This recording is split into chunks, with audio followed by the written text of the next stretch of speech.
What is up? We're going to be going through and breaking down an athlete's workout program that they sent me on Instagram. I get a ton of these, so I figured I should just break it down. So I'm certified strength and conditioning coach, owner of the Peak Performance Program and Athlete Academy, certified strength and conditioning coach and stuff. So I know a little bit about what I'm talking about. So a lot of people will just send me their programs and say, is it good, without any background or context. So that's like step one, because any program can be good based on where you're at, who or what goals you're trying to achieve, you're lifting. It just depends. So got some background information on him. So this athlete's been 9 months into lifting, so he's relatively new to it all. He's a cricket player. He has training goals of improving his explosiveness, strength, and muscle, and trains anywhere from 3 to 4 weeks, or 3 to 4 times a week. And then this is his schedule below, which is a gym and practice, or gym and cricket, rest, gym and cricket, gym and cricket. So let's get into his workouts. So this is the current workouts that he is doing right now. So workout one, he has a 10-minute warm-up. I'm not quite sure what that is. Hopefully it's getting the heart rate going, getting the blood going. It's a dynamic warm-up. And then in workout one, he gets into sidewalks and monster walks to activate the hips a little bit, hit the glute medis, and then it's lat pull downs. This is in reverse order, so the reps are first and the sets are after. That's how he sent it to me. So lat pull downs, American kettlebell swings, tricep extensions, Bulgarian squats, pullovers, and pull-ups in a superset. Glute ham raise. I'm assuming this is like a Nordic version. There wasn't a lot of info. I know glute ham raise, you're putting your legs back in there and you're kind of lifting yourself up. So it could just be like the glutes and a little bit of hamstring, but I'm just going to imagine it. This is like more like a Nordic hamstring curl with it.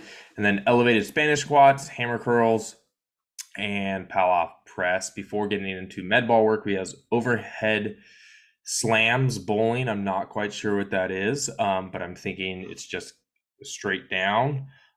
Kneeling rotational pass. Okay, so I think he's turning and pushing, and then lateral kind of side to side slams, and then some more core work with bicycle crunches, dead bugs, and then planks. Okay, and then his workout two is a dynamic warm-up. He has loop band shoulder press, so I'm thinking this is some dynamic effort with it. 10 reps of 3. Decline hip thrust, so I'm just assuming this is hip thrust. Then he has a contrast set with some speed bench and dumbbell plyo push-ups, elevated banded RDLs, landmine shoulder press, Copenhagen planks. Those are like your adductors. It's like isometric for your adductors.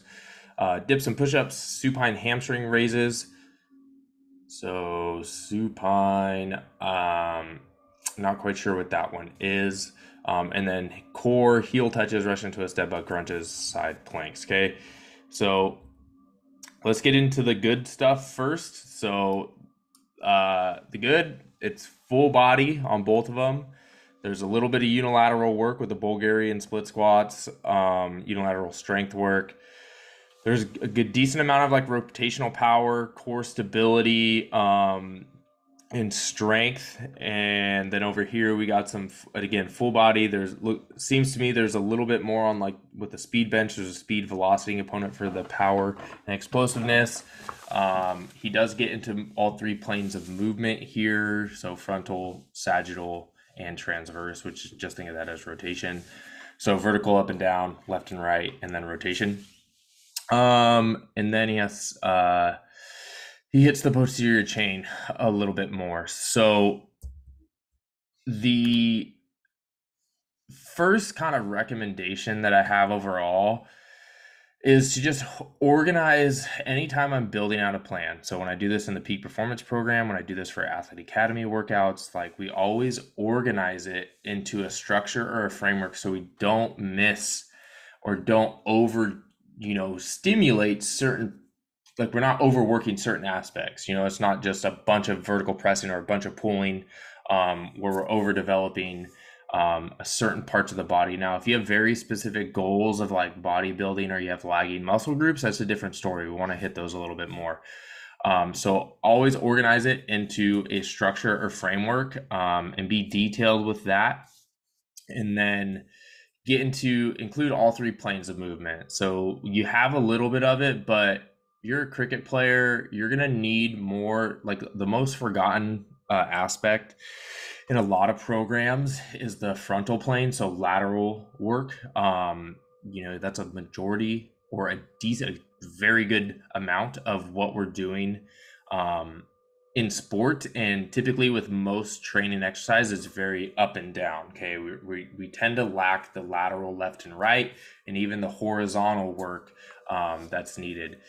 And then my next thing would just make sure when you're building out the plan, right, is that you check all the boxes on the different like movement patterns. So for upper body, there's vertical push and pull, right? So vertical push, vertical pull, horizontal push, horizontal pull, and then lower body, we get it into a vertical and horizontal push. So think of like a squat, sled sprint, acceleration, something like that, if you have that available to you. Real quick, I just want to say like all forces are vertical. It's just the orientation of your body, but we can get a little bit more like ankle elastic strength, stiffness, working the horizontal movements for like a sled sprint and things like that. And then the lower body, just make sure that you have the posterior chain, which is a hip dominant movement, and then a knee dominant movement. And then the last thing I would say is that you want to prioritize power movements early on, especially like if you're like it's just a simple way to make sure that you're getting the most out of what you want, because your goals are increase explosiveness and then strength and then muscle. Okay. So a simple kind of way to do this, and this is what we use at Chaffee College when we train athletes twice a week. You provided me 2 workouts, so that's why I'm going through and providing 2, right? So we have our dynamic warm up first thing. Okay, start like moving slowly and stretching things out, and then we get a little faster and more specific with like various A skips and things like that. Okay, I didn't see any like plyos or agility or speed training. I'm not sure if that's what you were talking about with explosiveness. Most of the time, I think that's what athletes are referring to a little bit, right? So just getting some plyos and plyometrics in there, little hops, skips, jumps in there. You could work agility drills in there, or if you're going straight into a gym session, your power work. Okay, so power work could be that falls in plyometrics, right? It could also be Olympic lift variations or various loaded jumps, or movements that are more explosive in nature, or you could do like a hang power clean or something of that nature. Then we'll go into like a squat or a lunge. So depending on where we're at in our programming, either bilateral or unilateral movements or a step up, something of that nature. Then we go into a press, either vertical, horizontal, unilateral, bilateral, so single arm or both. And then either a hinge or a knee dominant movement to hit the posterior chain, a pull variation, vertical, horizontal, and then core. So it's a very simple framework to help you kind of check all the boxes. And if you're doing full body splits, you could run this 3-4 times, and then you just have to organize the exercise selection to make sure you're hitting the different planes or the different movement patterns. Okay. So changes to this first plan or this first workout, just keep the dynamic warm up. I would move your med ball series up. That way you're generating the most amount of power and getting the most out of that. So we hit that 95% threshold for power development. It'll also help kind of like warm you up a little bit more if you're for the training that you're going to be doing. The sets and the reps are pretty good. The side slams, 3 sets of 12. I'm assuming that's 6 each side, so that should be pretty good. Then I would go into your kettlebell swings after that. So I would there's some stuff getting taken out. So after if that's your explosive movement, the kettlebell swings, then I would go into your Bulgarian split squats with a strength focus like you have. And then I would go instead of and I'll show you guys on the next day, he has like a lot of pressing. This is more like pulling dominant, but if I would want to make it more full body so that we're getting more frequency of stimulus throughout the week. So I would opt to throw in like a single arm kettlebell overhead press. Okay, so you're getting some shoulder stability, you're getting that pressing motion, um, that vertical pressing motion. And then I would put your glute ham raise as posterior chain. Again, I'm assuming this is like the knee dominant one where you're bending at the knee and coming up. And then I would get into your pull-ups for this, and then your Pallof press and your core work. Okay. So, and then to meet your goals for building explosiveness, strength, and then muscle. Okay. So like for the kettlebell swing med ball stuff, it's low reps, right? You could add more sets if you want to get more in. I would choose like one like big main, like one or two main strength movements. And then you can get into more like hypertrophy work. So it could be power for the first two, strength for the next two, and then hypertrophy. Okay. And then the next day you could literally just swap these. And these could be more hypertrophy, these could be more strength focused for it, is a simple way. Okay. So if you're an athlete, I'd always put like your hypertrophy work towards the bottom, or if you're like this isn't enough, I would say you're not pushing yourself hard enough with the weights. This should be plenty of stimulus, especially if you're running through this multiple times. And then if at the end you want to add in like your arms and the extra work, I would do that at the end with the more hypertrophy focus. But we want to prioritize power and strength, and then we could put the hypertrophy at the end, where for hypertrophy work we don't need as much like central nervous drive and everything, and we kind of just are trying to fatigue the muscles a little bit. I wouldn't worry about any like drop sets, this, that. Just do straight sets right now. You just need to focus on progressive overload and getting stronger. And getting that stronger will help you build the muscle that you want, assuming that you're eating enough calories and nutrition. Okay. The next workout, I put the first workout to the left so you can see it. And then we have the workout on the right. So we have dynamic warm-up. We have loop band shoulder press. So this is like dynamic effort. Hip thrust, speed bench with the contrast set, elevated banded RDLs, landmine shoulder press, Copenhagen dips, supine, right? We already went through that.